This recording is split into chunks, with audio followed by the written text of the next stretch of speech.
भोपाल से खबर है, यहाँ पर सौरभ शर्मा केस में एक बड़ा अपडेट सामने आया है। सौरभ, चेतन और शरद को रिमांड पर लेगी ईडी। तीनों को स्पेशल कोर्ट में पेश किया जाएगा। केंद्रीय जेल ने तीनों को पेश करने का आदेश दिया है। पेशी के बाद तीनों को हैंडओवर कर सकती है ईडी।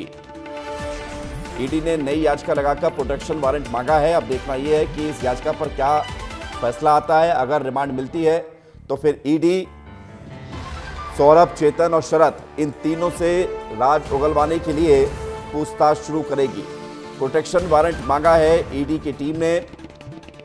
ईडी ने नई याचिका लगाकर प्रोटेक्शन वारंट मांगा है। बड़ी खबर आपको बता रहे हैं, इस वक्त कस्टडी में हैं सौरभ, चेतन और शरद।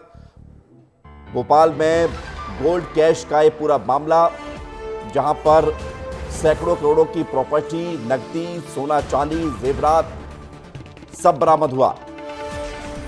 विवेक राणा हमारे साथ जुड़ रहे हैं ज्यादा जानकारी के लिए। विवेक, जरा बताइए कि ये जो बड़ी कार्रवाई चल रही है लगातार सौरभ, चेतन, शरद से पूछताछ की, अब ईडी भी एक और जांच एजेंसी इसमें शामिल होती हुई पूछताछ करना चाहती है। क्या खबर है, क्या वाकई में प्रोटेक्शन वारंट जो मांगा गया है उसकी संभावना कितनी मिलने की? बिल्कुल, यदि बात की जाए सौरभ शर्मा मामले की तो 17 फरवरी तक सौरभ शर्मा और जो उनके राजदार हैं दोनों तीनों को जेल हो गई थी और जेल में लगातार जो ईडी की टीम है लगातार पूछताछ कर रही थी। मगर कल ईडी की टीम ने ईडी की जो स्पेशल कोर्ट है उस पर आवेदन लगाई थी और आवेदन के बाद आज तीनों को, यानी सौरभ, चेतन, शरद को, तीनों को स्पेशल कोर्ट में पेश किया जाएगा। और संभावना ये जताई जा रही है कि ईडी जो है वह रिमांड ले सकती है, क्योंकि जिस प्रकार से ईडी ने आवेदन लगाया था स्पेशल कोर्ट में कि ईडी को रिमांड चाहिए और अब जिस प्रकार से पेश किया जा रहा है तो संभावना यही जताई जा रही है कि जो ईडी है उसको कहीं ना कहीं रिमांड मिल सकती है। मगर बात की जाए लोकायुक्त की बात करें, ईडी की बात करें या आयकर विभाग की यदि बात करें तो लोकायुक्त की पहले ही पूछताछ हो चुकी है और लगातार ईडी जेल के अंदर भी जो सौरभ शर्मा और चेतन और शरद से लगातार पूछताछ करती हुई दिखाई दी थी,